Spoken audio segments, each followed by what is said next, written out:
tugure hano haruguru ku ntuzi.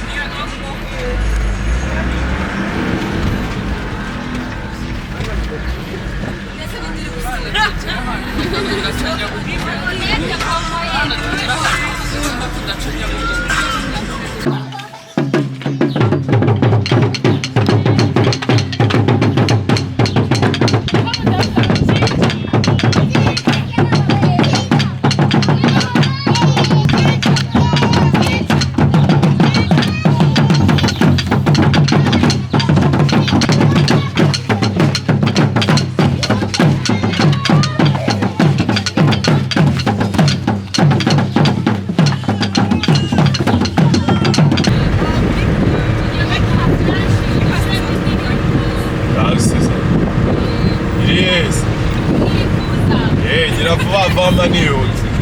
Sina kugera ikomereza.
It takes long, like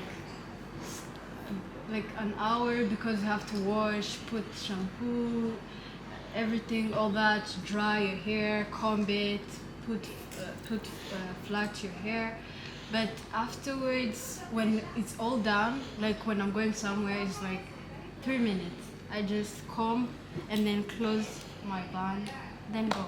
But making braiding your hair, that's is something else, because you might sit like sometimes they come to braid my hair like at 10, it ends like 6.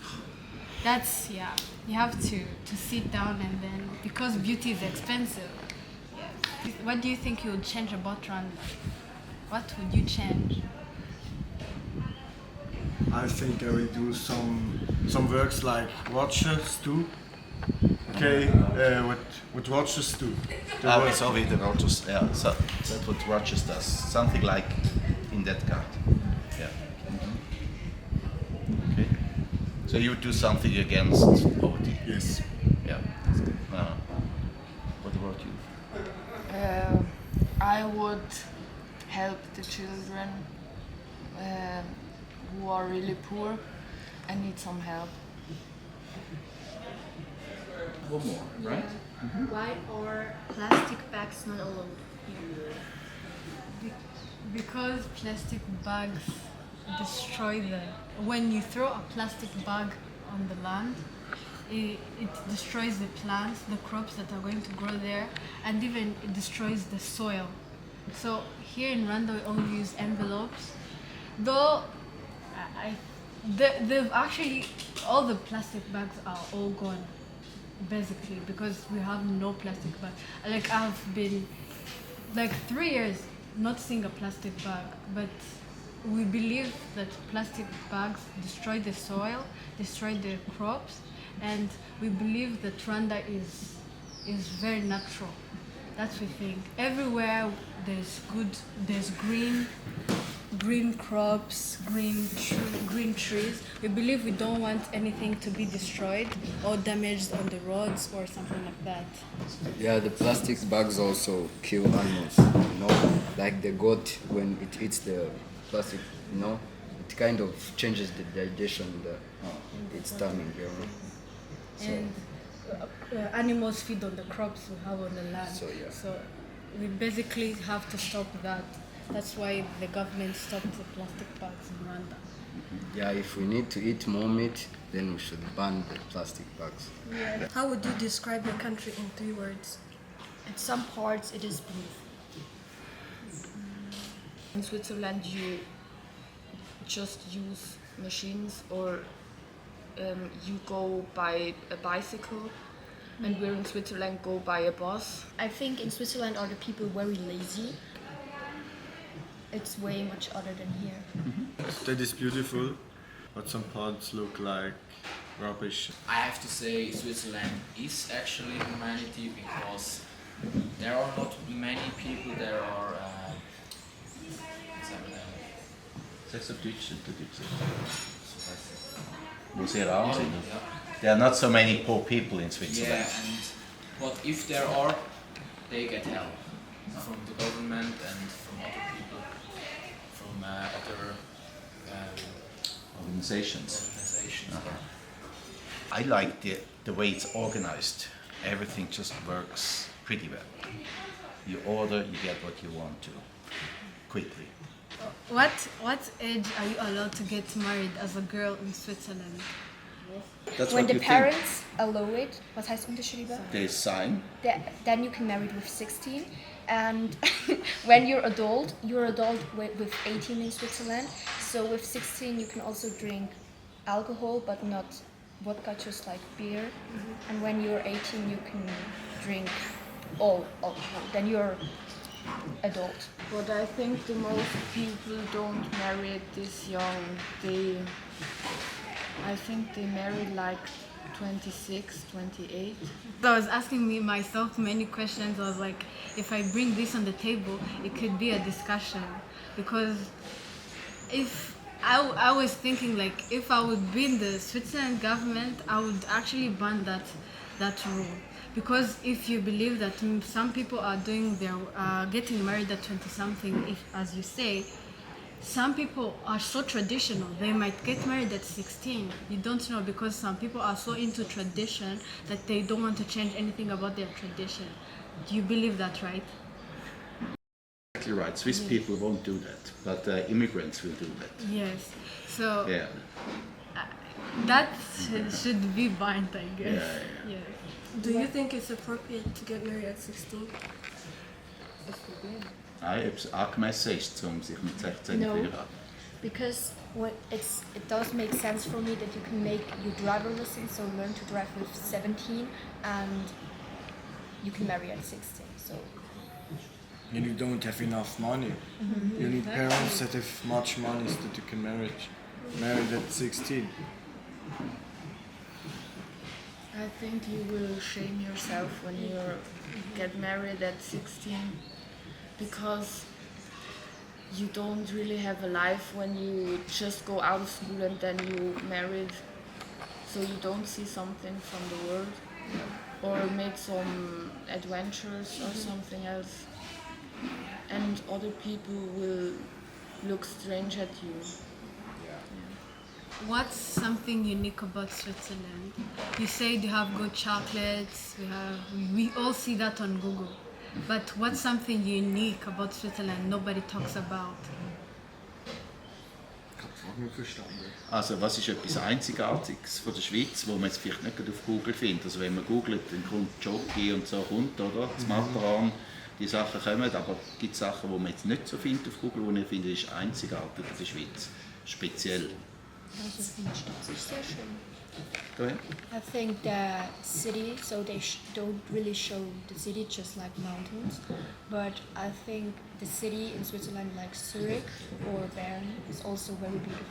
Public transportation is very good, so it's available for everybody, also almost everybody, and yeah, it's very good. So the train comes at the time it should come, and you can drive almost everywhere in Switzerland.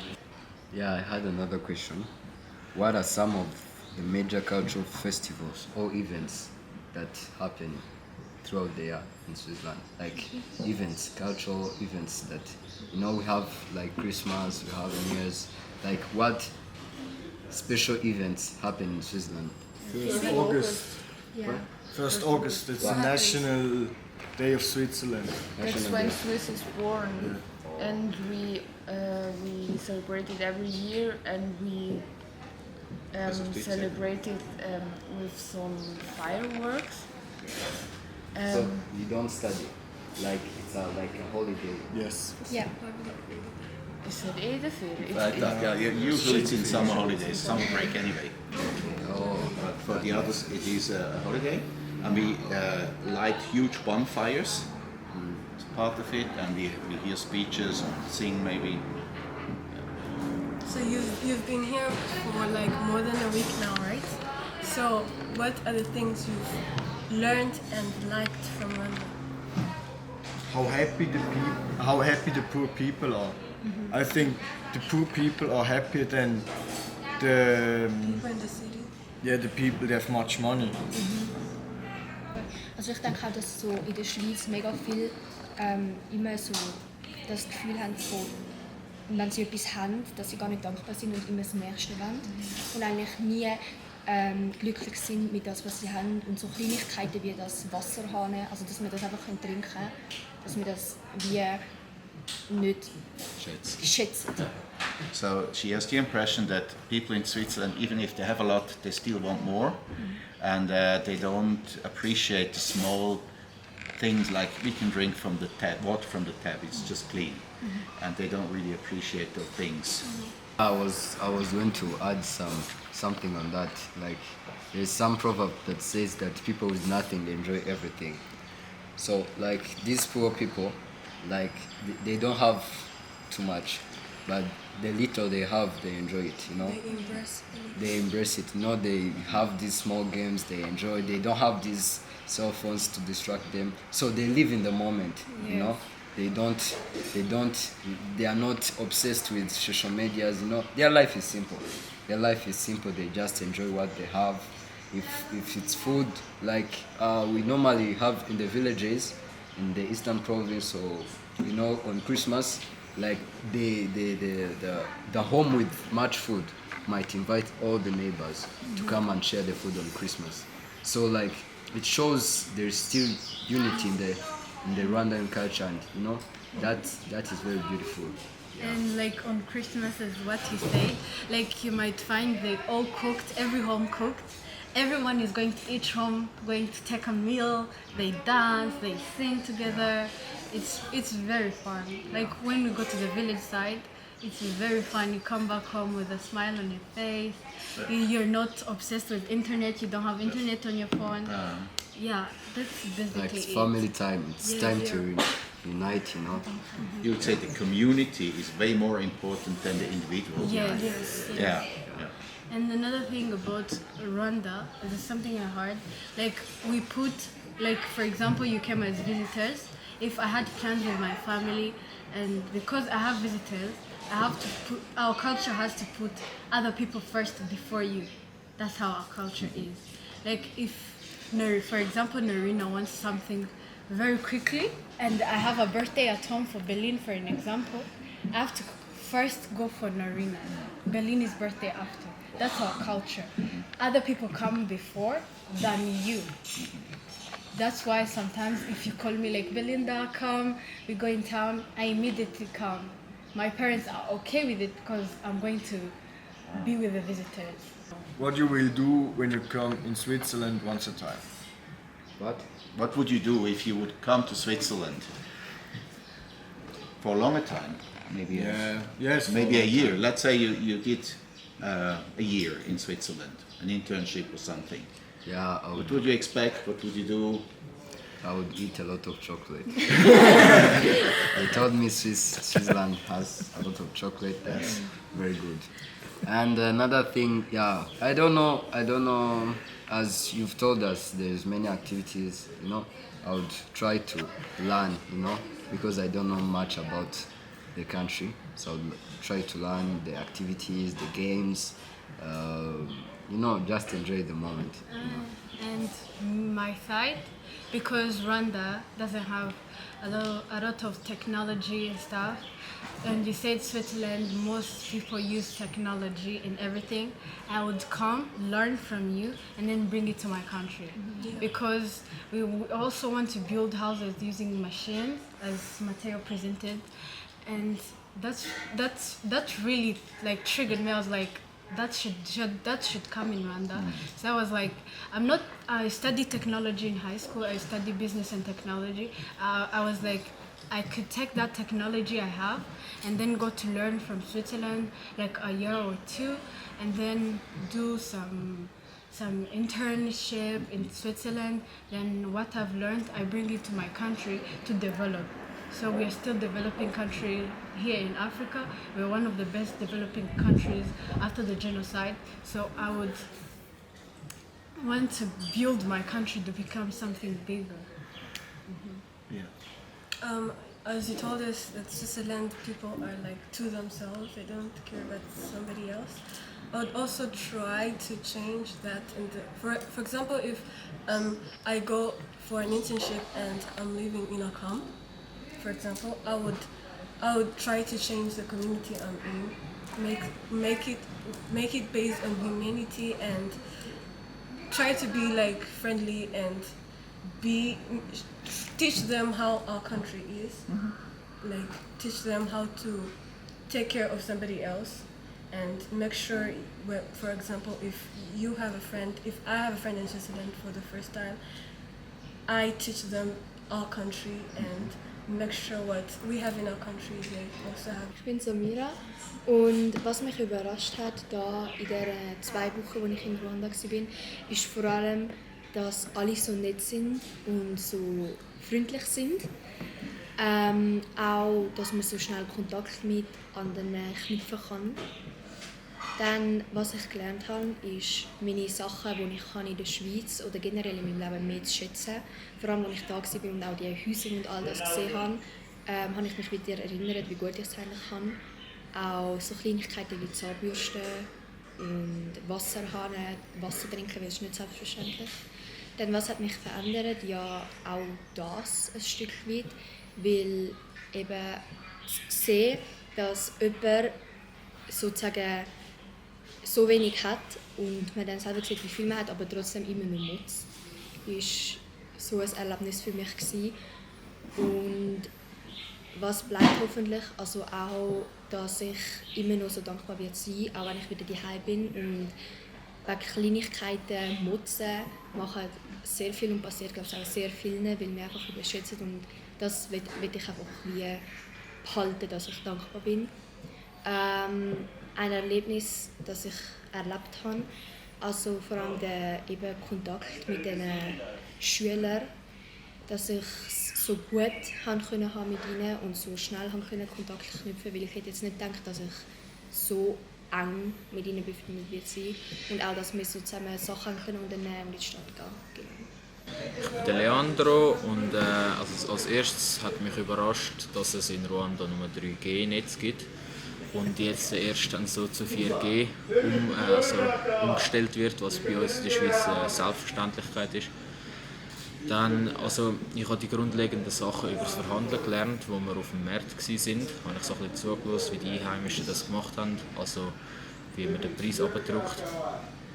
Dann, also die Kinder haben mich verändert, indem dass ich gesehen habe, wie die leben. Dass die teilweise nicht mal eine Matratze haben und so. Dann, also mir bleibt auf jeden Fall, dass unser Reichtum nicht selbstverständlich ist und dass auch die kleinen Sachen mehr geschätzt werden sollten. Dann das eine Erlebnis ist, wir haben, also wo wir mitgeholfen haben, das Haus für eine Familie zu renovieren und wo ich mit dem Noah die Fassade gemacht habe. Das war noch relativ lustig. Ich bin Tiara und mich hat hier in Ruanda überrascht, wie grün es hier überhaupt ist, weil ich jetzt mir viel gelber vorgestellt oder trockener. Und auch überrascht hat mich, wie freundlich und hilfsbereit die Leute da sind. Und wie Freude auch hat, wenn man kommt und mit ihnen etwas unternimmt oder einfach nur schon mit ihnen schreibt. Was ich gelernt habe, ist dankbar sein für das, was man hat. Zum Beispiel wie für Essen oder für Trinken oder nur schon für ein Bett. Und mich hat es verändert, dort wo wir geholfen haben, das Haus zu bauen. Wie,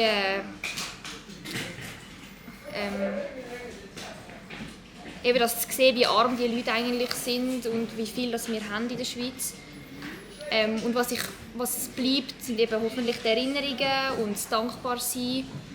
Und ja, ein Erlebnis, das ich hatte, ist, wo wir eben das Haus bauen, hat es so ein kleines Mädchen gehabt, das ist am ersten Tag zu mir gekommen und hat immer meine Hand gehabt. Und dann am zweiten Tag ist sie die ganze Zeit auf meiner Schoß gesessen und ist dann sogar noch eingeschlafen. Und das war mega herzig und hat mich erstaunt, wie offen die Kinder eigentlich sind. Weil die sind alle immer gekommen und haben uns umarmt oder auch nur schon High Five gegeben. Und das würdest du in der Schweiz nie sehen. Hallo, ich bin der Matteo. Als ich zuerst mal auf Rwanda kam, hat mich sehr überrascht, wie das Essen da ist. Ich habe mir ganz anders vorgestellt, aber ich habe eigentlich fast nichts gefunden, was ich nicht gerne hatte. Dann das Zweite, was mich sehr überrascht hat, ist der Verkehr. Das ist alles Eisgewühl und doch irgendwie hat es seine Ordnung, dass auch nichts passiert. Also ich habe fast keinen Unfall gesehen. Dann, was ich gelernt habe, war sicher, dass aus etwas ganz Kleinem etwas sehr Grosses entstehen kann. Wir sind 3 Tage geholfen, das Haus zu bauen und man hat einfach gesehen, wie mit kleinen Sachen die Familie einfach etwas Grosses zurückbekommen hat. Und, ja. Dann, was mich verändert hat, ist, dass ich die Armut mal mit eigenen Augen gesehen habe. Es hat mich einfach auch wieder daran erinnert, wie gut es uns in der Schweiz geht und dass man dankbar sein soll für das, was man hat. Dann, was mir sicher bleiben wird, sind ganz viele tolle Eindrücke. Sei es jetzt die Landschaft, sei es die Leute da, wie herzlich sie sind mit ihrer Offenheit. Und, ja.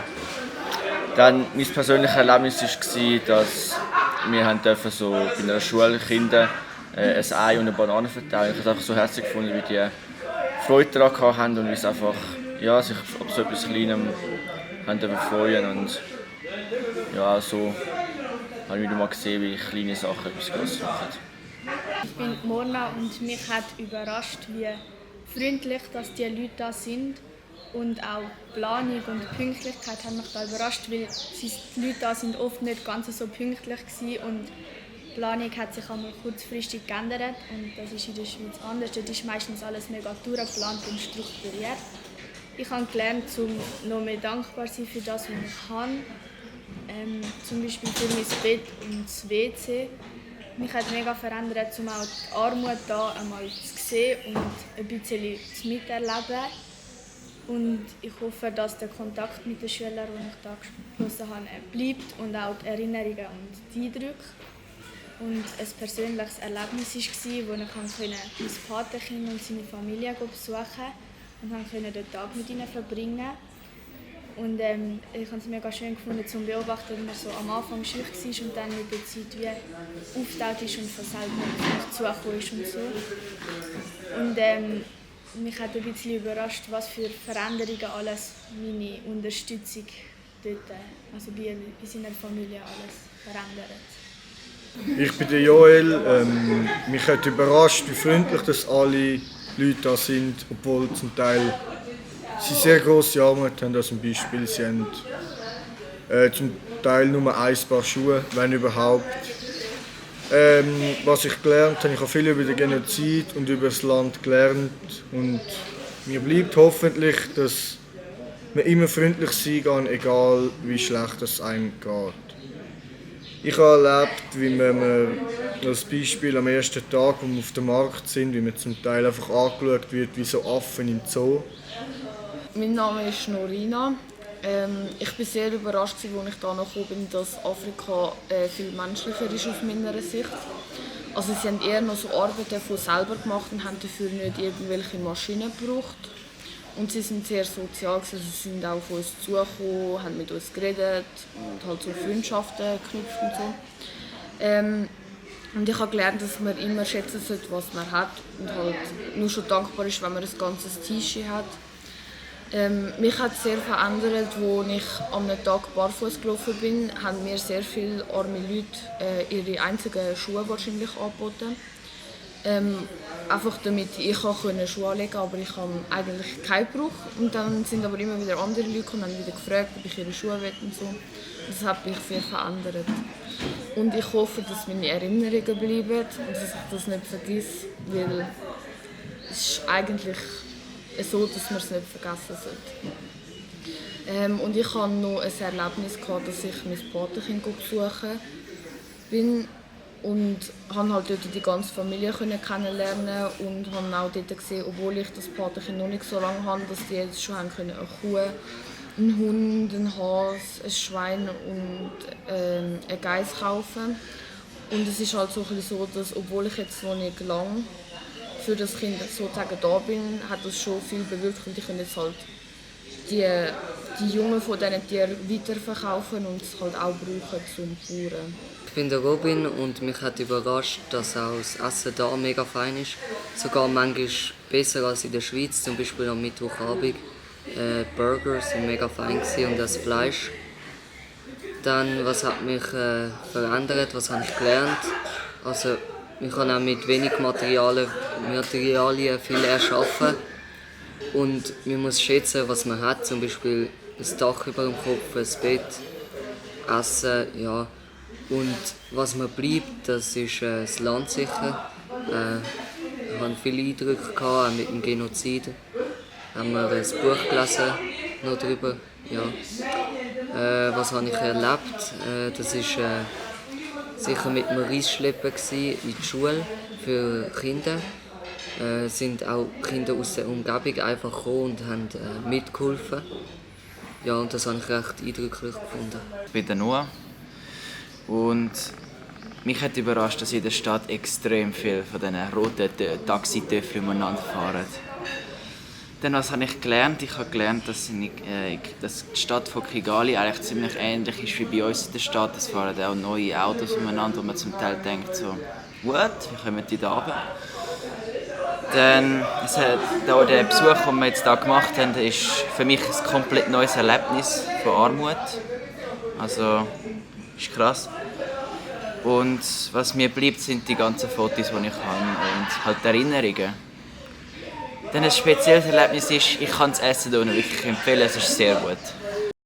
Ja, mein Name ist Stefan Dudli, ich bin der Lehrer von dieser Truppe, die wir gerade gehört haben.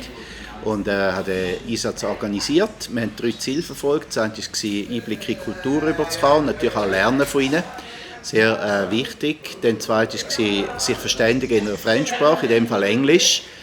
Und das letzte war noch, auch etwas Positives beizutragen, oder wie es der Rogers würde sagen, einer von diesen Projektleitern, make somebody smile. Und ich würde sagen, die 3 Ziele haben wir klar erfüllt. Das ist passiert so. Und sicher auch noch ein paar Sachen, die wichtig sind zu sagen. Der Optimismus von diesen Jungen, der mich sehr bewegt hat, die haben alle klare Ziele für ihre Zukunft, wissen, was sie werden wollen und sind so voll vorwärts dreif. Das hat mich sehr inspirierend gedacht. Dann der Gemeinschaftssinn, der in Ruanda so deutlich vorkommt, bei dem Umuganda, wo man einmal im Monat gemeinschaftlich irgendeine Arbeit macht. Wir haben eine abgebrannte Markthalle aufgeräumt. Und das war einerseits erschütternd, aber gleichzeitig auch mega inspirierend, weil da die ganze Gemeinde zusammenkommt und miteinander arbeitet an so einer Art. Und natürlich auch die ganze Frage, die immer wieder gestellt wird, Afrika, das ist gefährlich und alles, kann man sagen, auch nach jetzt diesen 2,5 Wochen, da ist ein sicheres Land, es hat eine tiefe Kriminalität, Verkehr ist immer ein Risiko, auch in der Schweiz, da ist auch in Ruanda so ein gewisses Risiko dabei, aber absolut vertretbares. Und man hat auch allein unterwegs sein. Sicher am Tag durch haben die Schüler zum Teil in Gruppen allein unterwegs sein und das war kein Problem gewesen, von dem her gesehen. Ja, ich denke, man hat es ein bisschen rausgehört aus diesen Statements. Da ist ein Einsatz, der mindestens Potenzial hat, zum Leben zu verändern. Wirklich etwas Tiefgreifendes, anders, neu auszurichten im Leben von einer Schülerin oder von einem Schüler.